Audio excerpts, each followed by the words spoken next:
Whiskey run on empty, now I'm on a roll. Same old road, but it's a different glow. Ain't nothing crazy, just a shift in gears. Funny how it all got clear. Used to think I had to chase the high. Now it finds me every time I try. Didn't see it coming like this. Now I'm right in the middle of it. I ain't saying I got it all, but I ain't missing what I thought. It's getting better than it should be. Little too good for a guy like me. Every door I used to push won't budge. Now they're opening up easy. Yeah, it's better than it used to feel. Like I finally got something real. If this is luck, I won't outrun what's finally right, what I've become. Too good, too right, can't lie, can't lie, can't lie. Too good, can't lie, can't lie, can't lie. I ain't even gotta try. Used to trip on every little thing, now I let it ride, let it breathe. Got a way of working out somehow, even when I don't figure it out. Got my hands where they need to be on the wheel, not chasing what I don't need. Everything just falls in place when you quit trying to race. I ain't saying it's perfect now, but I wouldn't change it out. It's getting better than it should be. Little too good for a guy like me.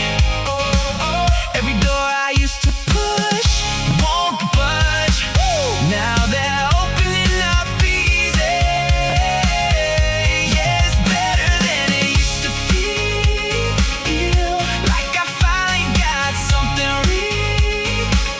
If this is luck, I won't outrun what's finally right, what I've become.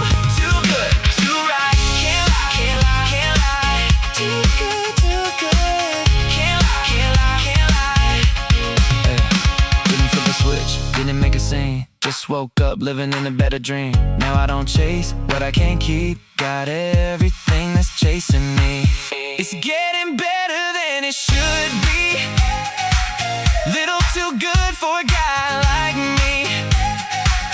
Every door I used to push won't budge. Now they're opening up easy.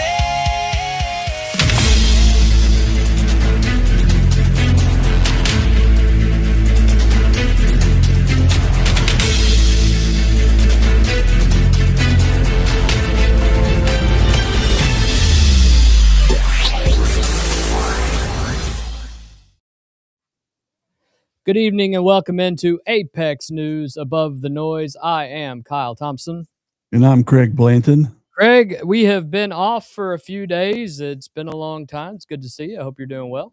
Doing great. Everything's rolling right along. Seems like today has been one of those days, at least locally, that there are a lot of buzz about a lot of stories. And we're going to get into those tonight. I think you've been contacted a few times about a couple of stories. So Quite a few times. Yeah. Quite a few times. So if you are ready, we will go ahead and get started on these topics.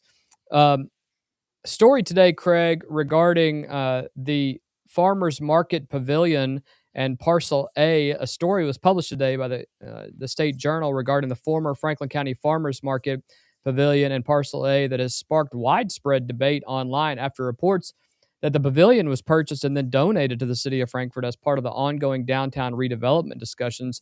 Now, here's why I think people are confused, Craig. Many citizens believe the city had already effectively controlled the property after the Commonwealth transferred the land to the city in 2023 for redevelopment purposes, connected to the larger riverfront and downtown vision. And technically, that is mostly true. The state had previously leased Parcel A property to the city, which then subleased portions connected to the Franklin County Farmers Market operations. Later, the Commonwealth formally transferred the Parcel A property to the city as part of a broader economic development effort tied to downtown Frankfort revitalization.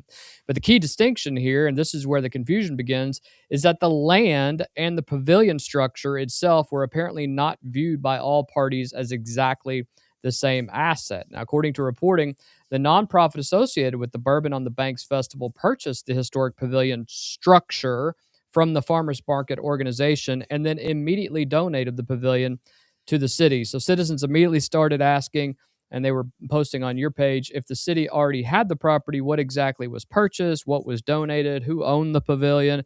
And I think you got some of those questions as well, Craig. Yeah, yeah. The whole key to this thing, when I started getting blasted about around noon o'clock, was people thought the farmers market sold and owned the property underneath the pavilion, or maybe that whole parking area. A lot of confusion. And as you said, we dug in and found out that the state actually donated the property to the city a while ago, and then the city's plans are to develop that property, I guess, along with parcel A, B, and C. I mean, part of A, B, and C. And I've been told by other elected officials, and you and I discussed it earlier today, there's plans to hopefully put a hotel there. We'll see, and what will happen with the farmers market then. I mean, the pavilion, I don't know, but maybe the city will have to pay to tear that down too. Yeah. So that'll add extra cost to the taxpayers. But the confusion is, if you read the first line of the article, it says they purchased the historic pavilion, not the land, not any of that. Bourbon on the Banks I'm talking about. That's correct. Purchased the pavilion. Now, what I've been told, the farmers market was going to just tear it down and sell the metal for scrap just to get it off of the city-owned property.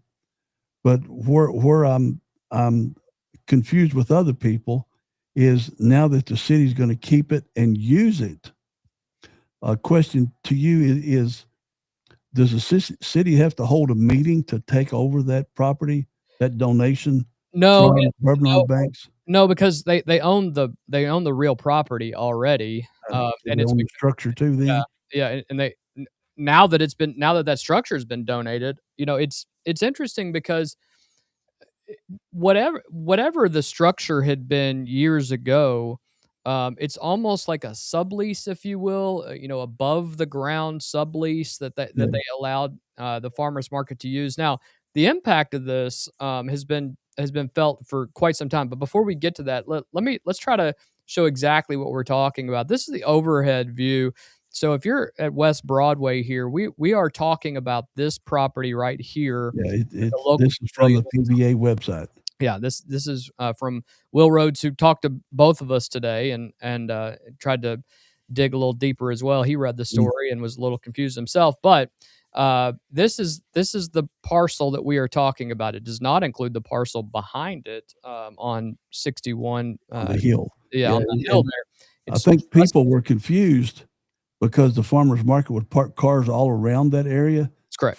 The farmers market owned the blacktop that is there, but they don't own the real estate, and that's they don't own the dirt and they don't own the blacktop. Yeah, the state put that in, I guess, years ago before they donated it to the city, which we'll get in a second, because you were on the commission when all that went down. And so this is what led to the confusion. So the farmers market is now completely done with this property. They're located over there on Home Street. The city did build their structure, $655,000 taxpayer money, $350,000 approximately from probably an agriculture grant, some kind of grant, but probably agriculture. And so they've completed their move. They've been open for a couple of weeks. Everything's going good there. And now this property, according to the State Journal, from some older articles I read, the city is going to develop this property sometime. Now, develop it into what? You and I talked about a hotel. Will they then tear that structure down at a cost? Oh, I'd say they'll have to. I mean, the one thing you have to understand is, and folks were rightfully concerned when they read this article, I think the biggest question was, what financial or legal impact does this actually have on taxpayers? Well, you've already felt the impact because it has cost the city over $1 million to move the farmers market from where it was down to where it is now on Home Street, half a mile down the street. So that money has already been paid by the city commission Yeah, to 655,000. Yeah. 655,000, along with the grant. So uh, there's been significant work there. They have this property. The reason for moving the farmers market was because of what we talked about with regard to the riverfront development, the plans that were out there. But to be honest, there are no finalized plans. Right. It was just forward thinking, I guess is a good way of putting it. But there are no plans, and anybody who says otherwise, maybe wishful thinking. At the time that I was on the city commission, they had talked about building a multiple level conference center and meeting room area. Now that is being built behind the Capitol Plaza Hotel and the new parking structure, I don't know if that's in addition to, if they would still consider that. They were, I know Penny Peevler and the mayor were looking at flagship hotels to come down and run that. There were major corporate names attached to that. Yeah. So, I don't know. I don't know what the plans are now. Now that things have shifted over on Parcel B, but this Parcel A, essentially, what the confusion was today is it's just the structure. It's just Yeah. the metal pieces that were on Parcel A have now been donated to the city. Now, the Bourbon on the Banks nonprofit that runs that, they actually had paid $5,000 for that structure. It's actually, and the article actually discusses this and says that it's now going to be called the Bourbon and Banks Pavilion, and perhaps that was some agreement between the organization and the city. But now the city has the structure, they have the property, and if they decide to do anything with that, they will, I assume, have to remove that structure. Well, going down through some of the comments on the State Journal page, Bowman Farms hit me up, said, I thought this was being torn down, and the city made the farmers market move. And, these are just, I'm just going to read through several of them that are confusion. Somebody made a joke, perfect opportunity for a new parking garage. And shout out to that person. And then it said, another one says, so is it going to sit dormant until the Bourbon Festival every year? Is it going to be rented out at a reasonable rate? There's so much that has not been discussed and told is what's led to all this. And, it's referred to as a historic building. It's 22 years old, and historic requires a 50-year designation, just like what the Capitol Plaza Hotel just got. Yeah. And another person says, I want to know why the farmers market was pushed out. They were not. Well, they were pushed out, I guess. They were moved. Not a strong term, but for future development to benefit the downtown area. Well, and let's be clear, the city has always owned the property. So the city has always had the ability. Well, the city got it from 24, wasn't it? 23. Stayed on it prior to that. Yeah, the city subleased it, or leased the property, if you will, for $1 or whatever, annually from the state. And this is the deed in September of 2023. Essentially, conversations went, what properties is it that the city's trying to acquire from the state? Obviously, the first one that always gets brought up is Capitol View. Still don't understand why that one has not been given. There has to be some underlying reason that the state is not given, but they refused to do that. They did concede that they would give Parcel A essentially as part of the redevelopment efforts in downtown. Now, but prior to that, the city had control over it, and then in 23, when they got it, the city now owns it. So the farmers market never owned anything but that structure, if you will, that was built on it. And again, I agree with everyone that has concerns about transparency and communication, because we don't know what the agreement was between the farmers market and the city and the state regarding that. I think this is a attempt to have a clean break from any that's the way I read it. That's the way I see it. And just moving forward. Back in 2024, 2025, city officials had already discussed long-term plans involving relocation and redevelopment of the farmers market. And now here we are, the farmers market has moved, everything is going great. And then this this pops up in the State Journal. I even said to you and to Will today, you know, makes you question the motives behind the post. I don't know if it was like a back pat for Bourbon on the Banks folks, or what it was, but it did raise more concerns than it did explain anything. Right. Yeah. There's just not there wasn't enough clarity on what's going on, enough information behind the scenes, and people are getting tired of just headlines, because there's several people on here said build another parking garage. So that anchor is going to be around the city of Frankfort's neck forever. Yeah. But because they're wondering what's going on there, and this makes the farmers market, gets them completely away. So that's all good. And I've talked to some folks. We might even be able to get one of them to come on one day and discuss the Frankfort farmers market. Well, and you and I have talked to Jason Monroe, the city manager, who, by the way, is one of the longest serving city managers. Doing a great job. He's doing a very good job. He's going to come on the show in the next couple of weeks so that we can. He's got travel baseball right now, but baseball get done. We're gonna have him on the show. Maybe Jason, if you're watching the show, we want some answers on this, just so we can let folks know, what's the impact on taxpayers as well, and what is the plan for that larger riverfront vision and development. Craig, I think you agree. Like, give us something. Everybody knows the city's hurting financially, and they see things like this every time there's a dollar attached to anything. The confusion runs. You don't hear much from the city commissioners publicly. I'll say that. And this started when you and Katricia were online, right? That's correct. Yeah.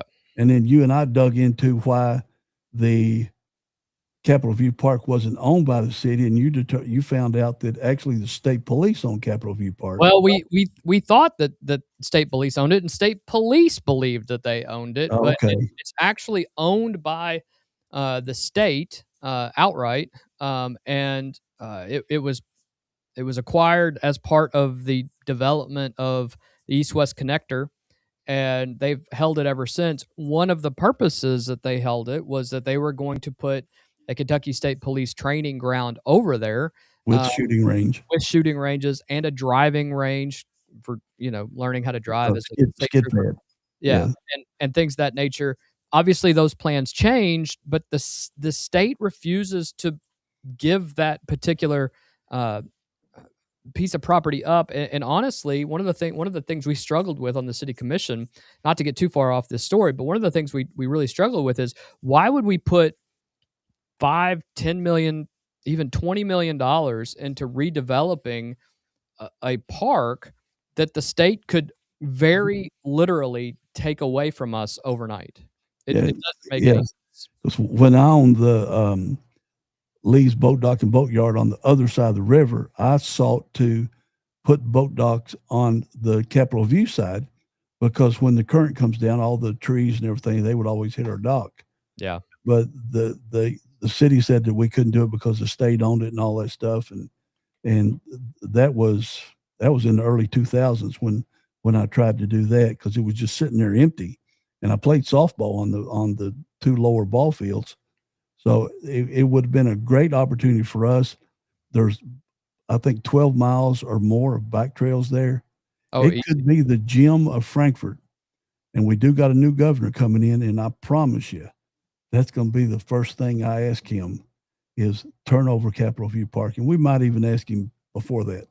Yeah. Well, if it's who we think it is. Yeah, I will tell you that we will stay on this story, and we will move forward in getting. But there's no shenanigans here. No shenanigans. None at all. This is, I think, trying to make that clean break with the farmers market, and then whatever that development plan is, we will try to get an answer to that as well for everyone. Yeah. So, Kentucky State University is now at the center of a federal lawsuit over Senate Bill 185, the new law that begins reshaping KSU into a 4-year residential polytechnic institution. And this is not just a policy disagreement anymore. Students, alumni, and prospective students are asking a federal judge to stop the law before the restructuring goes into full effect. A group of Kentucky University students, alumni, and prospective students has filed a federal class action lawsuit challenging Senate Bill 185, the new Kentucky law restructuring KSU. The lawsuit claims the law violates federal civil rights protections and the Equal Protection Clause, and it asks the federal court for emergency injunctive relief to stop key parts of the law while the case proceeds. The plaintiffs argue that Kentucky has underfunded KSU for decades, then used the university's financial distress as justification to take control and fundamentally reshape the institution. Their attorney, James Morris, told WKYT the lawsuit seeks to preserve KSU while the court decides whether the Commonwealth's actions violate federal civil rights law. Senate Bill 185, just to remind everybody, does several major things. It declares a 5-year financial exigency at Kentucky State, places major spending under Council on Post-Secondary Education oversight, requires a review of all academic programs, and defines KSU as a 4-year residential polytechnic institution focused on technical, industry-based applied learning. The law also limits KSU to no more than 10 academic areas of study for 5 academic years, with exceptions for online programs, educational programs, and programs deemed necessary to the new mission. The 10-area limit is one of the biggest flashpoints. KSU says academic areas of study are not necessarily the same as individual majors, and that a single area could include multiple programs. But the uncertainty is real because the university is currently reviewing programs and aligning them with the new polytechnic direction. The lawsuit asks the court to block program closures, faculty terminations, enrollment restrictions, and other changes while KSU moves forward. Plaintiffs also argue the law could create accreditation risks because it places KSU under heavy state control while the institution is undergoing review. KSU has not itself joined the lawsuit. The university said it was not involved in filing it, did not coordinate with the plaintiffs, and was unaware of the action before receiving the filing. KSU also emphasized that it remains Kentucky's only public, historically black college and university, and an 1890 land grant institution. Now, Craig, the practical effect is this. If the court grants a temporary restraining order or preliminary injunction, the polytechnic conversion could be slowed or even paused, especially the program review, closures, faculty cuts, and enrollment changes. Now, here's the real issue, and I'll toss it to you because you have talked to several people in the legislature as well as folks who work at K-State. If this pauses the program, does the legislature simply stop the process altogether and deny funding to Kentucky State University, effectively closing its doors? Yeah, that's my concern. Will the legislature just say, if this federal lawsuit moves forward, will the legislature just say, fine, you're on your own. We're no more 21 million, no more 5 million, no more 3 million. You keep your own doors open. And KSU's obviously struggled with that in the past when they brought Dr. Burst back out of retirement, and he had to collect a bunch of tuition.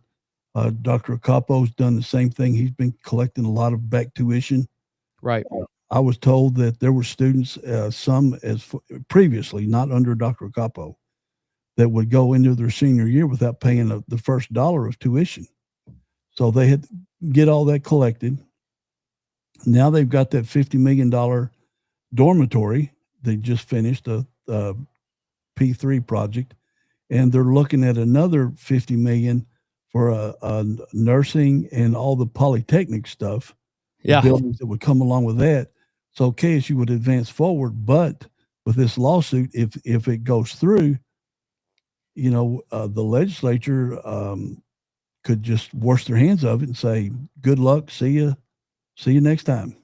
Well, and it's interesting to me because the argument that the legislature has underfunded KSU is a little bit of an odd argument, because without the legislature, there is no funding. And the other land grant institution, University of Kentucky, and then obviously you have University of Louisville that receives state funds as well. Those universities have an endowment, and they are financially stable, whereas Kentucky State University is essentially only open because the legislature has been funding it. And you and I talked about this a couple weeks ago. And before we go any further, I want to make it very clear. You and I want KSU to succeed. We want it to. Yeah, if KSU to succeed will help Frankfort succeed more. Absolutely. And that's Absolutely. why we had the KSU senior student President. student Yep. body president on last week Yeah. to talk about those things, and then I discuss them with the chair of the business school. We have lunch regularly discussing KSU, and also we we do a discussed it lot with of Jay things with Williams. athletic programs. Yeah, Yeah, we discussed it with Jay Williams as well. But I think and it's Dan Pfister. and Dan Pfister. It's important to understand though that Senator McDaniel 2 years ago specifically said if they don't get their act together, his words, then this is the last time we're bailing them out. Right. Then here we were That was this year. just prior to the legislature starting. Little did we know KSU essentially had run out of time. They were going to close it. Dr. Acapo, on his own and with the assistance of others, went to the legislature with this idea. Hey, let's figure out how to transform the university into something for the future. And the legislature agreed, but only with certain guardrails in place. And I think at this point, the only discussion I think is the is the legislature willing to even bend on some of those? And if they're not, this could backfire. This Yeah. lawsuit could very much backfire on Kentucky State University. And Yeah. I don't know have any other way to put that because the Commonwealth has no obligation at this point. Is it a promise that was made 136 years ago? Absolutely. But they don't have any legal obligation to continue to fully fund this institution as the only funding mechanism for them. And Dr. Capo is a very decisive person, and the legislature, I guess they've learned that, and they've now made him probably, from according to news articles that we've read, the most powerful university president in the Commonwealth of Kentucky. Right. He can, with the stroke of a pen in a program, he can change the grading standards, which is part of the deal, a 2.5 GPA.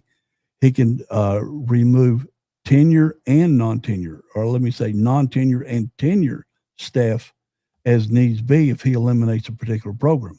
Well, and the problem with doing this and saying you don't have those controls is what I was just saying with Senator McDaniel could simply come in and say, well, if you're not going to allow us to have the controls, we're not going to give you the $100 million essentially. Well, and remember Senator McDaniel said that the previous time during COVID, when they dropped more than $20 million on KSU just to get them back to the black, get them out of the red, right?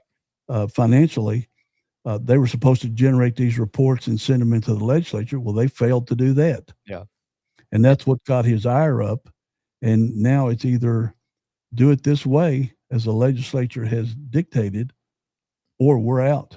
And if they're out, and if KSU continues having these financial difficulties, it's not looking good. But Frankfort needs, we've said it a million times. Absolutely. Frankfort needs KSU. Frankfort needs to do more things with KSU, and like other small town universities do.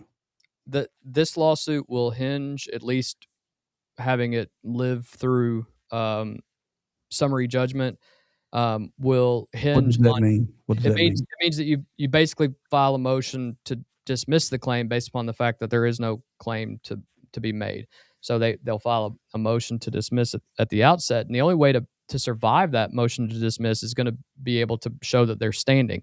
The only people who have filed this lawsuit who I think have standing are the students, the current students who may be in some of these programs.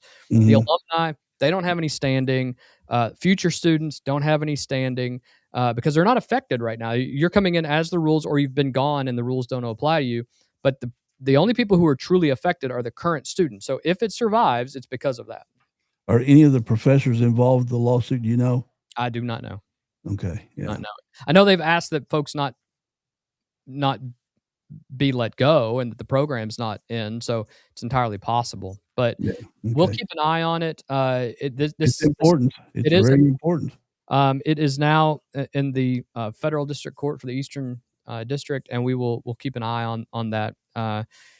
Craig, if there's one thing guaranteed to get the attention of folks in Frankfort and Franklin County, it's the words rate increase. And that's exactly what folks woke up to this week. And that's exactly where the attention is now focused after the Frankfort Plant Board began discussions on proposed increases involving electric and cable related fees, with a public hearing now scheduled for citizens to weigh in directly. The Frankfort Plant Board is proposing increases to certain electric and cable television related fees, citing rising operational costs, increasing energy expenses, infrastructure pressures, and continued increases from programming providers. According to reports from the State Journal, FPB officials say the proposals are tied in part to rising wholesale electricity costs and ongoing increases in television retransmission and content licensing fees, something utilities and cable providers across the country have been dealing with for over the last several years. The proposed changes reportedly include increases to your electric rates, increases to your cable network pass-through fees, adjustments involving bulk cable service packages, such as you have a sports package or you have the HBO ESPN package, and additional changes related to next band internet and streaming service structures. FPB has not framed the proposal as a dramatic spike in bills, but residents online have still reacted strongly because utility costs have become a major concern for many households already dealing with inflation, food costs, insurance increases, and higher housing expenses. And Craig, one thing that's become very clear from local social media discussions is this: a lot of citizens are not necessarily angry that utilities have costs. They're frustrated because they feel like every major bill category keeps creeping upward at the exact same time. So my question to you is, did you see this coming? Are you hearing the same frustrations from the folks that you're talking to that I'm talking to? Sure, yeah, and the big majority of this is the just signed NBA contract for $76 billion. Yeah. You see these ridiculous salaries that some of these guys are making, 40, 50, 60, $70 million a year. Well, the NBA teams aren't paying it. It's all TV contract driven. Absolutely. And what happens? Everybody that's watching those games on the ESPN, NBC, ABC, TNT, we're paying that $76 billion over the next 10 years. They pass it down to the cable companies with no fault of their own. And then the cable companies, because they're nonprofit, they pass it on down to us. So I've always wondered if they took the ESPN and the various ESPN channels and set them out only in their own sports package, how much would our regular TV cable rates drop? Because the NFL, the long-term NFL contract, I didn't get a chance to look it up, but I'm sure it's close to $100 billion or more on its own, because that's the number one sports thing. So it's all sports driven. It's not TV driven. Hardly anybody watches TV anymore. People have cut cable, cut the cord, and are doing services right and left. And that begs the question: is because people are cutting the cord, is providing the same service? Is that something that FPB is even going to be able to continue to do? Because who knows that? But I think it's estimated in that article $7 to $9 a month, which doesn't sound like a lot, but it's on top of the $7 to $9 a month before that, and the $7 to $9 a month before that.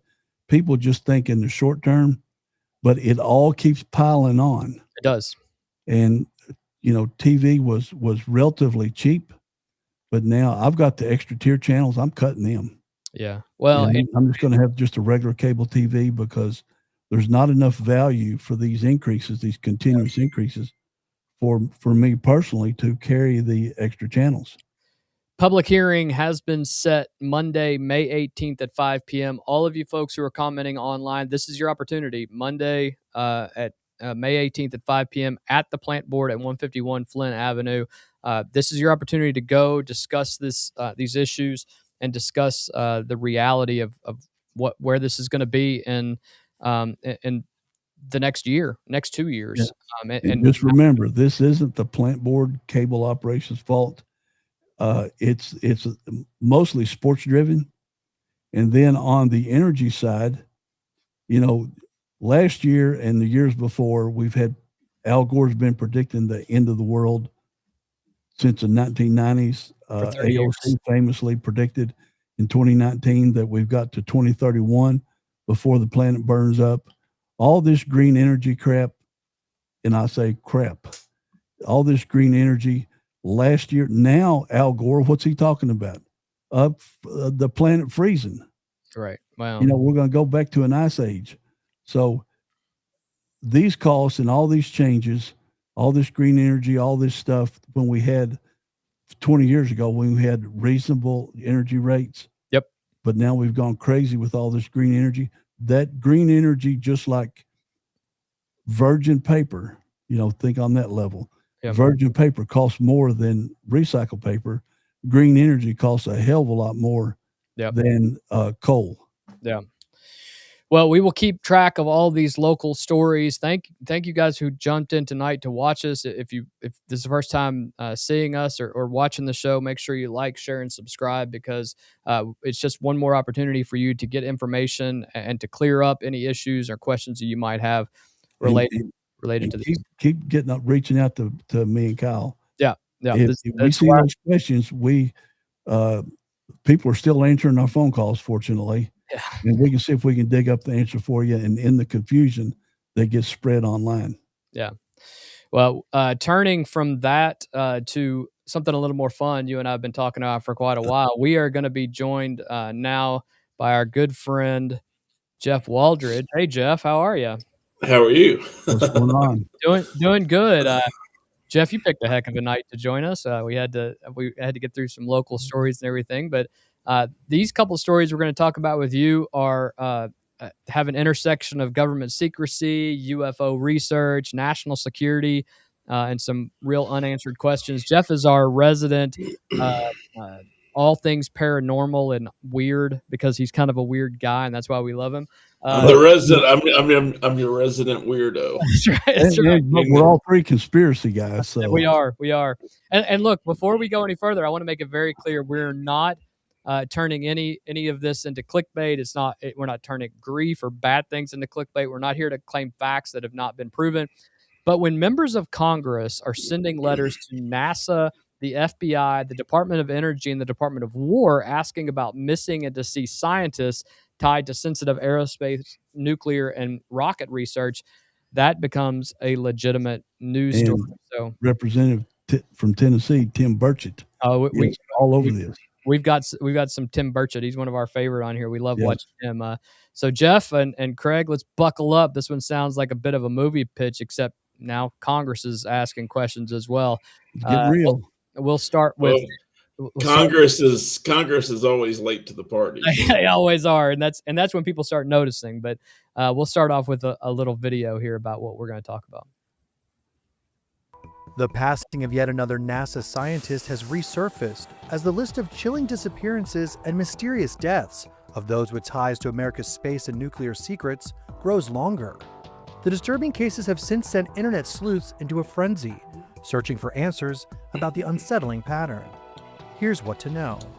Michael David Hicks, who worked at NASA's Jet Propulsion Laboratory in Flint Ridge, California, as a research assistant, passed away at the age of 59 in July of 2023.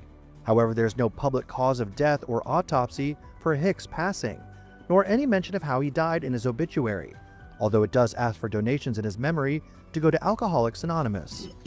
Hicks's death is just one in a web of concerning deaths and disappearances of NASA scientists and individuals with ties to U.S. space secrets.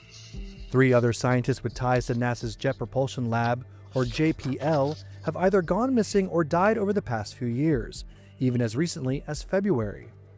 On February 16, 2026, renowned astrophysicist Carl Grillmeyer, who worked on NASA's Spitzer Space Telescope, was suddenly and shockingly shot dead on the porch of his home in California. His shooter, Freddie Snyder, was arrested and is currently in jail. However, a clear motive has yet to be established. Another researcher at NASA's JPL, Frank Mywald, died in July 2024 at the age of 61. Like Hicks, there's little to no public information about how he died. JPL's former newly appointed director of its materials processing group, Monica Reza, mysteriously went missing in June of 2025 while hiking with friends in the Angeles National Forest in California, and hasn't been seen since.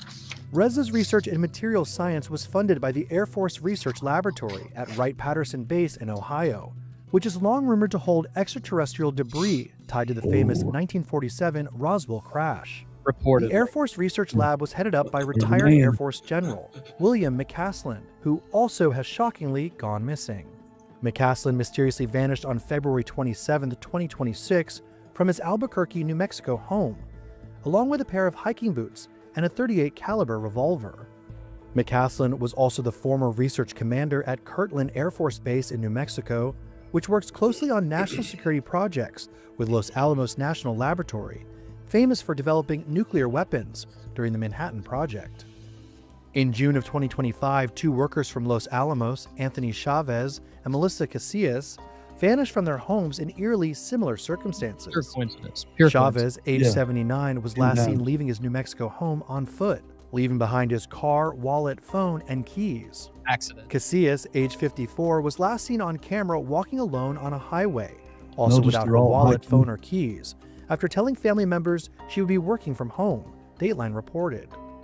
As of now, no federal agency has publicly acknowledged any connection between these cases, but skeptics and believers alike are asking the same question. When does a pattern stop simply being a coincidence? All Well, right. So One comment. Low range 93 told me to go get my tinfoil hat.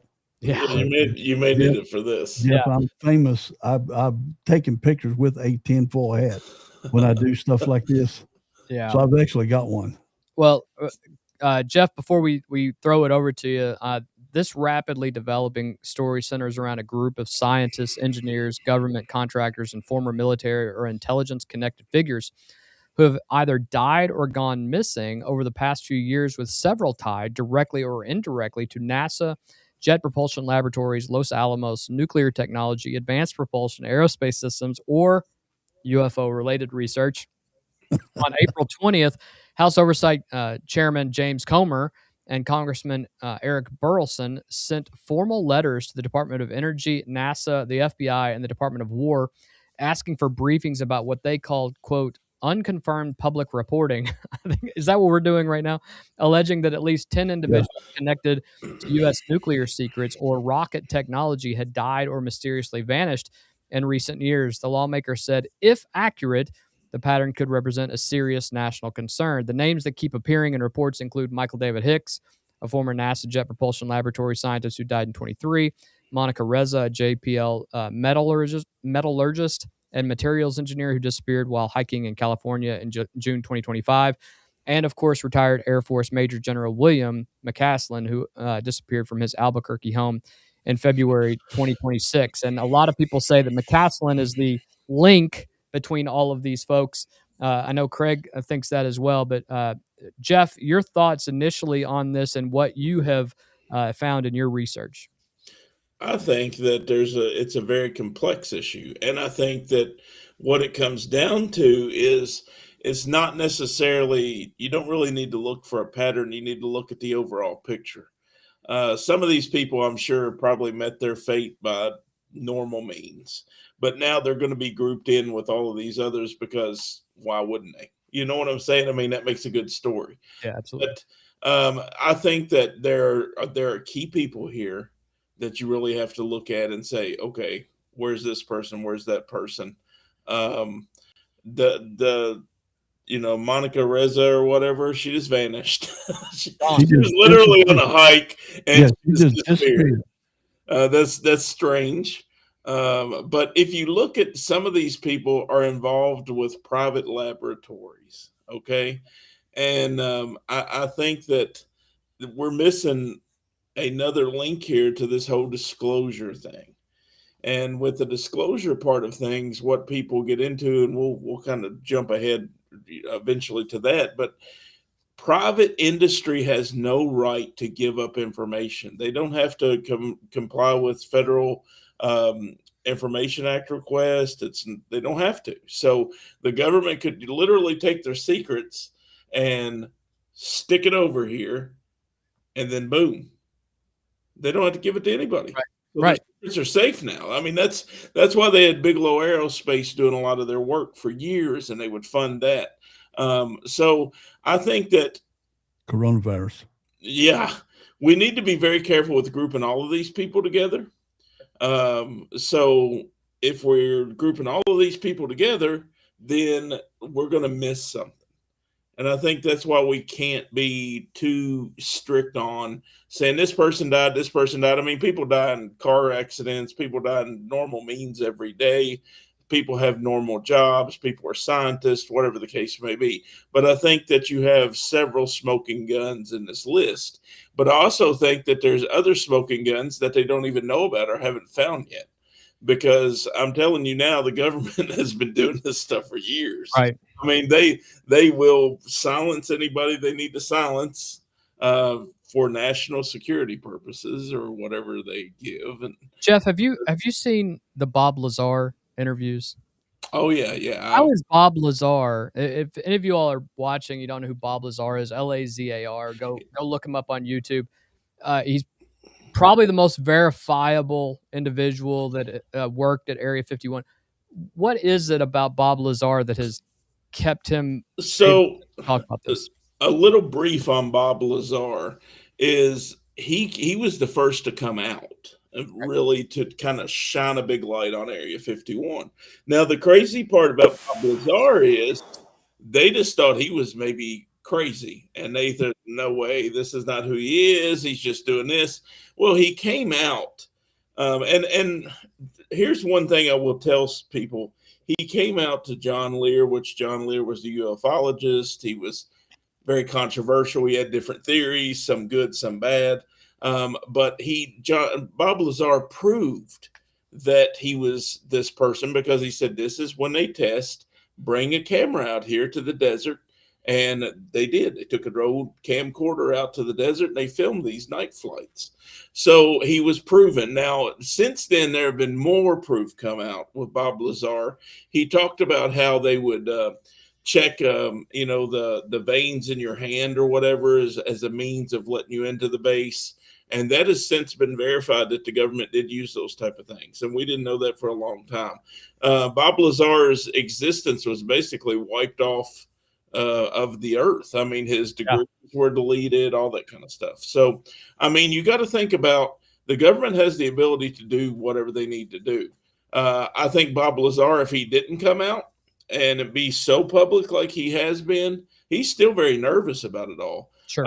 After his last documentary, the FBI raided his business. And he went to jail for, I think, promoting prostitution or something. Yeah, there's always. Yeah, they made something up to get him.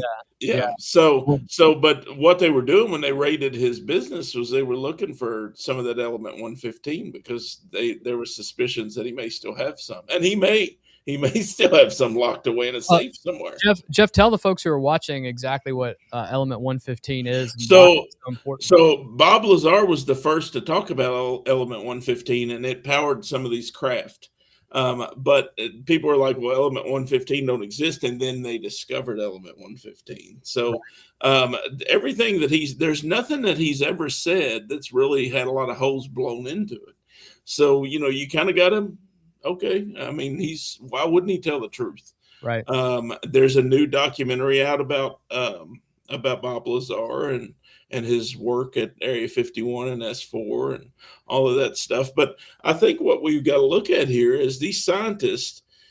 I mean, why would you take some of them out? I mean, you know what I'm saying? Right. I mean, why? That's what you have to look at is the why. You have some that are admin assistants. I mean, some of them obviously are very intelligent and very, busy scientists and have worked for many years. I mean, you kind of got to look at it. Are we going to take out Wanda that goes and get coffee for all the scientists? I mean, you know what I'm saying? It depends on what Wanda heard. Yeah, right. That's right. The coffee, because so I mean, that's what we got to look at here.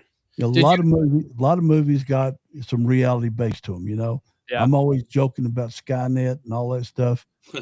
But then we just had last year the UFOs, in quotes, UFOs flying all over New Jersey every night. People are freaking out. Those are drones. Those are just drones. We go along with our jets, and then what we talked about earlier was all of a sudden here comes stealth technology. Right. Just out of the blue, we created stealth technology. Well, Bluetooth and we come out with AI. Let's now that you brought up stealth technology, let's say this. Remember in the Bin Laden raid, they used stealth helicopters. Well, they just after they used them, well, right. they don't exist anymore. We've not seen any more about them. They're stealth drone helicopters now. Of course there are. Yeah, but it goes all this kind of it's fun. I've been photoshopping aliens coming out of different caves in Frankfort for years, and the New Jersey thing really got people going when General McCaslin, a 2-star general, when he disappeared, that really brought everything to the national forefront. And now you got all these other scientists tied in, and you see that. Why is an administrative assistant tied in? She worked at Los Alamos. She did. Yeah. She did. Now, the other thing we have to remember is that Monica Reza and General McCaslin, there is a connection between those individuals through an Air Force-funded research program in the early 2000s. They knew each other. She worked under him, involving, quote, advanced materials needed for reusable space vehicles and weapons, unquote. That doesn't prove anything, doesn't prove foul play, but they both mysteriously died on walks out in by themselves. Reza was actually walking with somebody else, and the lady turned around, looked at her. Oh, okay. She was fine. Turned back around, and 30 seconds later, she was gone. There's no crevice or cavern. And remember, 5 of these people on the big photo, Kyle, that you had with listing all the people, 5 of them worked for General McCaslin, or 4 of them worked for General McCaslin at Wright-Patterson Air Force Base. Yeah, and remember the guy That's a big coincidence. It is. The guy in the bottom level here, right dead center, Nuno Loureiro, he was an MIT plasma physicist. He was killed in Massachusetts at the same time that the other shootings in Providence occurred at Brown University. So, a lot of people said that was because the guy who shot him was upset about him being more successful than him. It was very convenient, though, again, that this guy who was a plasma research physicist from MIT. So a Manchurian candidate. Right. Exactly. It's very, if nothing else, it's very odd. I'll say this, and sometimes we get into the conspiracy realm and weird theories. I remember a supermarket shooting that took place, and it was so magical that the guy that was researching free energy was miraculously in this supermarket and got taken out. So, I mean, there's weird things that happen sometimes. And, I mean, look at the explosion in Tennessee. There's ties to other things from that facility. Right. So, I mean, are we going to know? Is the government going to come out and say, well, we kill U.S. citizens all the time? Yeah. No, of course they're not. They're not going to do that. Yeah. So, I mean, that is the interesting link that we will obviously hope we get some answers from Congressman Jamie Comer and from others. Maybe somebody will ask the questions. But I think just like a lot of things, this is just simply going to be one of those. It'll go away. They'll make it go away somehow. Yeah. Yeah, but not now. Not with the internet going. It's going to be hard to just make this stuff disappear because the New Jersey UFOs, they're still brought up. Anytime any UFO story comes up, you got Area 51, you got New Jersey, and now you're going to have all these missing people. They're always going to be tied together because they're just happening too convenient. Unless they find bodies for some of these people that they don't know where they are, and you see a cause of death. They ain't gonna find those bodies. You ain't going to find Monica Reza. I'll tell you that right now. And that's why these things will never die on the internet. Yep. No, it's always going to be great for conspiracy theorists like this. I mean, we're still talking about JFK. We're still talking about all of that. I mean, look at every bit of that. Did you say CIA? Did you say JFK? JFK, CIA, all of that. That's right, exactly. The mob, Martin Luther King Jr., whatever you want to go down the path on that kind of stuff. I mean, look at MK Ultra with, I know we're getting a little over the head of some of these regular viewers, and they're like, "Oh, what are they talking about?" That's what this part of the podcast is about. Yeah. And that's what makes the next story that we have. Well, so let me go back to one thing Jeff said about innovative people disappearing. Remember the Tucker automobile? Oh, yeah. The guy was 60 years ahead of his time, but he just kind of went away. They didn't want to bring his technology in. Well, I mean, look at Nikola Tesla. I was just getting ready to say. Tesla dies and all of his files are gone. Yeah, We don't know where they went. What had he created? Free electricity. Yeah, and what was the name of the agent that walked in and went through his papers afterwards? Trump. Yeah. That was the the FBI agent. Yeah, the FBI agent was. It's like, well, I don't know what happened to his records. Yeah, they went somewhere. But all of a sudden, we have a lot of technology that we're using, say, like in Venezuela, when we essentially take out a world leader with brand new technology that everyone acknowledges has never been seen in the world before. Yeah. So, here's the thing with that. When you travel in certain circles that I do, which is very weird.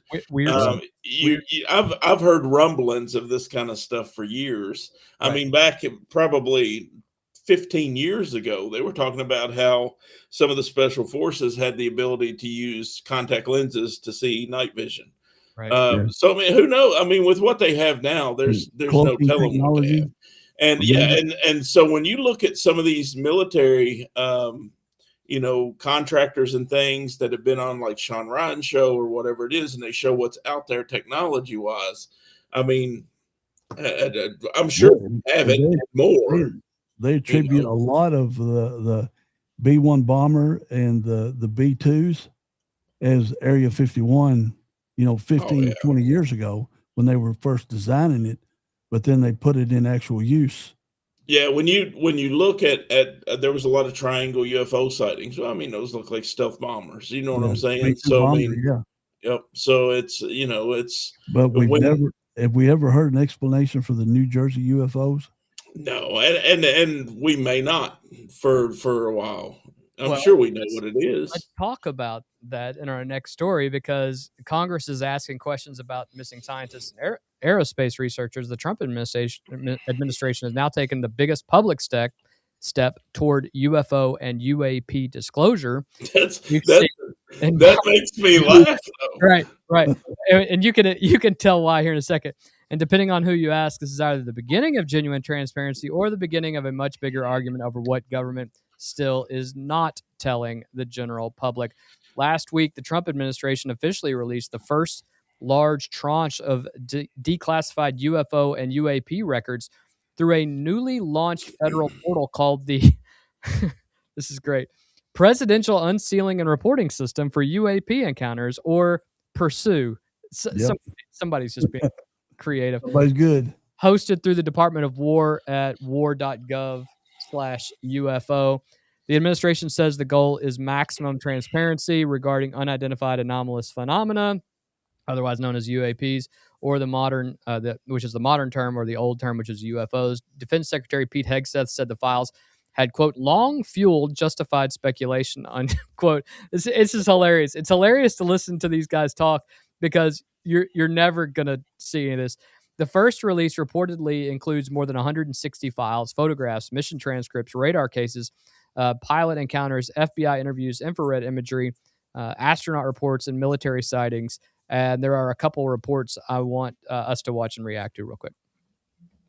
This morning, a trove of images showing decades of unidentified objects is sparking curiosity among starry-eyed enthusiasts. The Pentagon releasing photos, videos, and reports of some 400 unresolved UFO sightings from the past 80 years, including this infrared video from 2013, taken somewhere in the Middle East by the U.S. military. It appears to show a star-shaped object flying erratically and leaving a trail behind. And in this audio from 1965, astronaut Frank Borman can be heard documenting an unidentified object while aboard Gemini 7. So we have several, looks like the three up here, actual sighting. NASA transcripts from 4 years later are also part of this release. Buzz Aldrin telling the government he saw a possible laser in space. And these images taken from the Apollo 17 mission in 1972 show strange lights observed in space from the moon. Every Apollo mission has reported similar lights. There are these really cool snapshots of what it's like to be an astronaut, exploring new things for the first time, and then to see things that they at first couldn't explain. The Pentagon says this is the first of what will be several declassified document dumps about the unidentified object sightings at the direction of President Trump. The president now touts complete and maximum transparency. Okay. No, it's not. Okay. I couldn't go any further because it's just so laughable. You have seen the files, right, Jeff? So yeah, I went through all of them. Tell me what you have seen in those files and what you learned, if anything. So when they talk about disclosure, and Tim Burchett was really good with what he was talking about on Joe Rogan, but he called it. I mean, it's exactly what they did. He said they're going to release you some things that are going to be redacted or whatever, and then they're going to give you something. Well, they did give you something, but here's a lot of people are like, oh, well, this is here, this is it. But there's really nothing newsworthy to the naked eye, right? So when you start to dig into it, though, if you really go into, I always say the devil's in the details. And when you start to dig into the details of it, you learn a lot more about what they're actually doing. And you learn about how these crafts react and what we know about these crafts. And I'm telling you right now, they know where they're from, what they do. They've got them classified by type. I guarantee they do. And they know who is nice and who may not be nice. All of that's, I guarantee you that they know every bit of that. And here's one thing that they will tell you in some of those UFO files that they released. We can't see them with our naked eye. Right. You can't take a regular video camera outside and see some of these things. Some of them were thermal scope or infrared. That's the thermal are those brightly lit ones. Yep. Right. Yeah. And so I also think that we got some very doctored pictures from space, because the pictures that they have there with the moon and all of that, supposedly those were like towers. Those were not just an anomaly out in the distance. And I think that they're very doctored images as far as bringing down the light. Did we land on the moon, Jeff? I think so. I mean, I don't. But I do, just because, I don't know, unless Stanley Kubrick, unless he actually filmed it like they said he did, which that would be cool. But, Yeah, that could be its own thing, but you can't use 1960s technology and get to the moon. Yeah. And then, well, they forgot how to get with these things. Yeah. You know, there's more power in this. There's a reason. There's a reason than there is in what Apollo flew with. And, you know, remember all the landing craft we crashed into the moon because they forgot to change it from kilometers to miles, what America uses. Well, and the interesting thing about that is when they did that, that's where the hollow moon theory came from, because the moon actually resonated for hours. I'll tell you, here's one. I've dug into a lot of this stuff, a lot of the moon missions and things, and I think that there's a lot more going on the moon than we know about. Agreed. And I think that there's a reason we haven't been back to the moon. I don't think it's, we lost the technology. I think it's because there's something there, or there is an agreement that we won't go back. Why on the Voyager 1 and 2? We launched them in the 70s. They're outside in the heliosphere now. Why haven't we launched? I'm on a bunch of Facebook pages, and I keep asking, why in the world have we not launched others in every direction possible with the new propulsion technology we got? And, we're still learning stuff 60 years or almost 60 years after. Why have we not launched satellites into the outer reaches of space? Is it because we don't? They might have. They might have. I'll tell you something that kind of puzzles me. Why do we need a space force? You know what I'm saying? Because the next war is going to be fought from satellites. I get that, but I also think that there are things out in space that we know exist. Yeah. And if you look at some of those transcripts from the space missions that they released, they're talking about debris being in space. They're talking about it's the all kinds of stuff. The 1960s. There is no debris in space. There should not be any debris in space. So no light, nothing. It looks like we were late to the party, and we're getting up in space, and they're like, "Well, this is different," And we put the latest let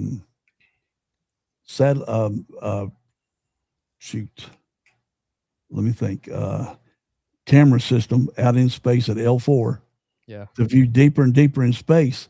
Now, why do we need to see 18 billion years in the past?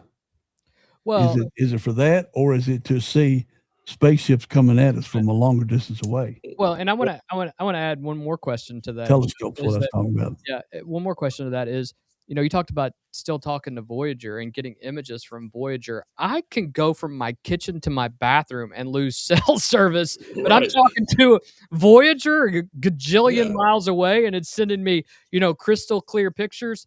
Come on. Well, I'll say this, and this is, I've looked at, and some really great scientists have talked about this.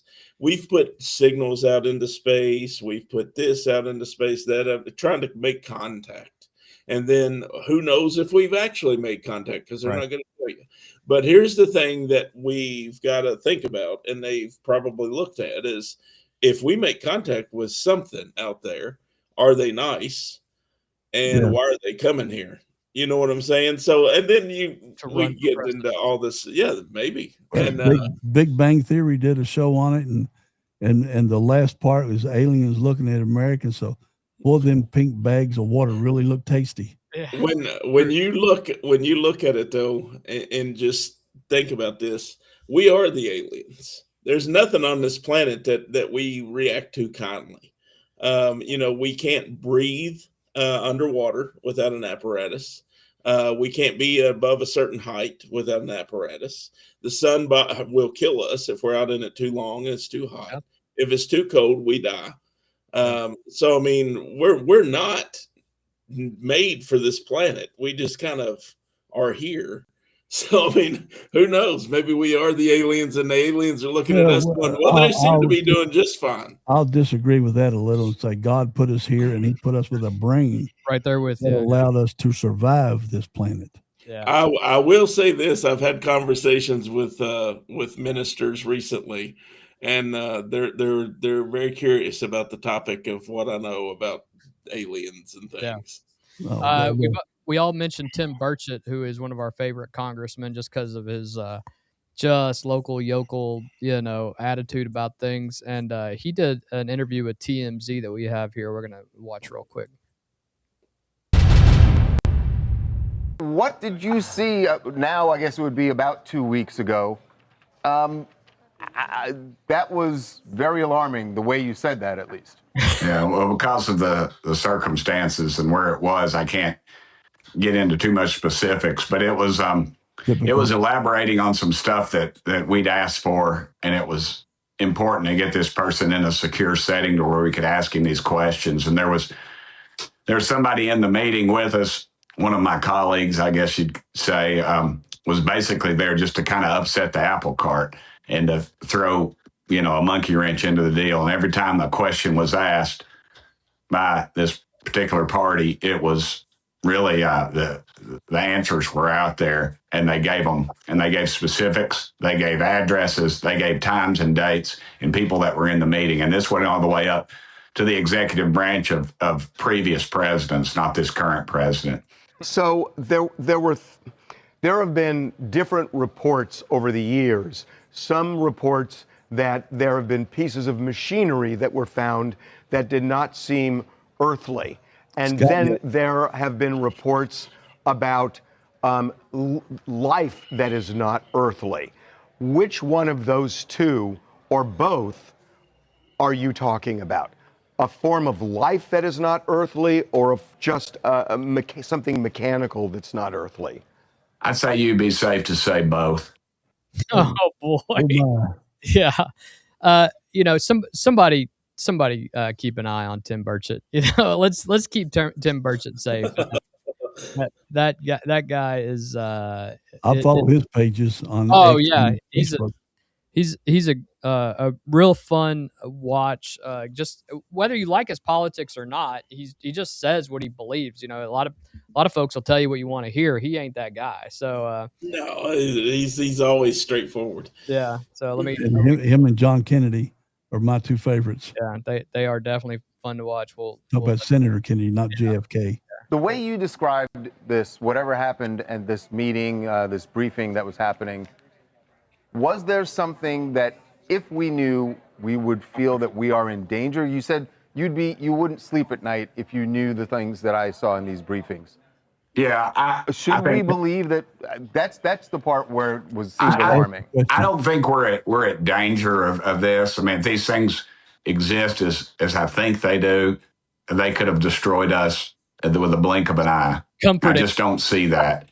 And at least we won't. I think that's. I just think, but I do think they have the technology and the capabilities of something that we can't understand or we can't grasp. Jeff, here's the $1 million question I want to throw to you right now before we wrap up. Do you think the releases are the government? I can't even get it out. Are the government finally preparing the public for a larger truth about UAPs, or do you think we're looking at a carefully controlled disclosure process where the truly sensitive information is still being withheld and will probably always be withheld behind a wall of classification? So I think that it's almost like when people don't know what they can eat in the wild. So they're like, well, I'm going to take a little bit and I'm going to put it on my skin to see if there's a reaction. And then there's no reaction. Well, let's put a little more out there and let's see what all they're doing is they're trying to see how the general public reacts to things. Yeah. If there's no mass pandemonium or, they'll be like, well, let's show them that maybe we know what this is. But when you look at it, there's no historical disclosure. That's what people should be looking at here. We've got UFO files that date back to the 30s, maybe even before then. And they did not tell us anything about any of that. So why not? We've had all these years to redact that. Yeah. Why couldn't we release those files? I mean, Project Blue Book was a whole thing.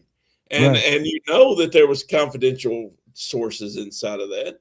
They didn't release none of that. They didn't release Roswell. They didn't release the Mantell incident or Battle of Los Angeles or none of those crazy incidents. They made a movie about it. We'll just sprinkle them around. We'll say, here, we'll give them this one. We'll give them that one over there. Well, let me ask you guys this question. The James Webb Telescope, has reached further out than anything. They've discovered what they estimate trillions of galaxies with hundreds of trillions of planets, and you think we're the only one that exists in the whole universe? Oh no, no, there's no way. And here's something to think about too with the whole disclosure part of things. The funny part about these files that we got was you see that there are FBI agents interviewing witnesses. We were never told that before. Right. Mm-hmm. That's never been disclosed that the FBI was involved in UFO investigations. But we've got records on some of this stuff now where they were talking to people. So it makes you wonder, the Men in Black, was that, a tactic? What you have to look at here, if we start disclosing things and we start admitting that UFOs and aliens exist, and we've known about this for a long time, we have to go back and we have to look at everything and see, because now there's a possibility that all of this is real. The pyramids, the Sphinx, everything, the Mayan pyramids and their calendar. You got to look at all that stuff that, there's hieroglyphics on different parts of the planet that shouldn't exist because they couldn't get to each other. Well, always remember that some of those ancient civilizations, their gods came from the sky. Yeah. The book of Enoch, clearly. Well, and it's very crazy that one UFO video that they released looks very, very interesting, like the way that angels are depicted with the wheels and everything. Right, with the bright. The people of those eras in their writings and in their depictions, they're only going to do what they know. Oh, so they're not. That's what people they're amazingly similar. On one side of the planet and another side of the planet, they look all, Ra, the god of the sun, looks an awful lot like a lot of the depictions in Egypt. Yep. It's when you dig into a lot of things. I encourage people, because he's passed away now, but read Chariot of the Gods from Eric von Daniken. It's a great book.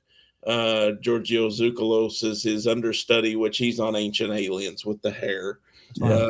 My hair I've had conversations with him, and he's actually going to be coming back to Crypticon this year. So I like talking and sitting and talking to these people, because you get to find out information that they have that's not public, because they learn stuff. People send them emails or whatever the case is. Well, Jeff, you're obviously our friend, and we know a lot about you. Tell folks the other projects that you're involved in, and how folks can see those projects. So Crypticon is Bigfoot, monsters, and legends. We try to do a little bit of everything: UFOs, aliens, all that kind of stuff. Crypticon.com. It's actually in Indiana this year. We had to move it from Lexington due to construction. Creepy People Management is our talent management. We work with everybody on TV and the paranormal and in the past, and so that's kind of how I get a lot of this information. Is car rides with people for a long time. And then I'm one of the producers and directors of Sons of Appalachia, which is the remnants of mountain monsters from the Discovery Channel. So I've been doing this stuff for over 20 years, probably closer to 30 now, and it just gets weirder as you go. So I saw a post about a month ago. I shared it with you and Kyle about Bigfoot sightings in Anderson County. Oh yeah. Can you tell us about any of that? Oh yeah, there's Anderson County is dependent on what kind of sighting history that you have. Usually in the top one or two in Kentucky for sightings. And a lot of people say, well, I can't believe that Bigfoot would be in Kentucky. Well, he don't just live out in the Pacific Northwest. There's not just one Bigfoot. Yeah. So I mean, there's a lot of sightings. There's a lot of sightings all over the world that match. So it's another thing that I've been doing for quite a long time, and it's we can talk about that. Some people said they've seen a Loch Ness monster type animal at Cumberland Lake. Yeah, that's they've seen that. They said it had like the head of a hog, I think is the way they described it. So I mean, there's all kinds of strange things out there. But when you want to loop back to the alien thing, I mean, who's to say that these things aren't from another planet? Well, that may be why there's such a mysterious thing around Bigfoot and lizard people and things like that. And maybe they were aliens that were just here. And then, what country do you think? Because we're one of the few countries that hasn't outlawed guns to their citizens. Would they attack one of those countries that doesn't have really the citizens can't defend themselves? I don't think that they care. I think that our guns would be nothing. Our guns would be nuclear missiles wouldn't be. Yeah, they'd just be like, "What are you doing?" So we'd have to rely on the War of the Worlds bacteria kind of taking them out. Pretty much, we would have to find out what will kill them, and then be like, "This will do it." So, Will Smith is out there somewhere. That's right. Maybe Will Smith and we can get jiggy with it. Yeah. Do y'all remember the scene in the Men in Black when they're just starting, and they're all sitting in their little egg things, and they got to write, fill their paperwork out, and they break their pencils and stuff. Remember when Will Smith pulled that table toward him, that round? Yeah. I'm going to tell you, that changed my life. And how to look at things. Yeah. Instead of doing the hard thing, it made me open my mind. Well, here's what I'll tell you about the Men in Black, which, we travel to West Virginia quite frequently. And of course, Mothman and all of that is in Point Pleasant. There was a huge black thing with that. But, when you look at Men in Black, maybe that was disclosure. Maybe that was a way for them to say, hey, we're just going to show you what we do. And it's kind of like this. I know we're going to poke fun at it, but who's to say that we don't control alien traffic that way and say, we know who's here at all times. We know what they're here for. We know who to be aware of and who not to be. I mean, that there are people within certain three-lettered agencies that have a pretty good idea about what's going on at any one time. Absolutely. And the president's not one of them. He is No, never. and why would you? I always tell people this, and any time that I speak to any group, why would you give a person that's in office for 4 or maybe 8 years full knowledge of everything? You're not going to do that. You can't do that. Well, guys, that's going to do it for us tonight. Big thank you, obviously, to our guest, Jeff Waldridge, for joining. Anytime. And by the way, do this again. By the way, Jeff, congratulations on that new baby. Jeff has a new baby girl at home. Fun And times. Jeff was going to join us several weeks ago, and life happens. So congratulations on that. And I know you're just now getting some sleep. So hopefully Regan is getting some sleep too. But she's working on it. Yeah. Thank you to all of you for spending part of your evening with us here on Apex News Above the Noise. For Craig Blanton, I'm Kyle Thompson. If you enjoyed tonight's show, make sure to like, subscribe, and share so you never miss breaking news, local coverage, and the stories everyone will be talking about tomorrow. We hope you guys have a great night. Stay safe, and we'll see you next time.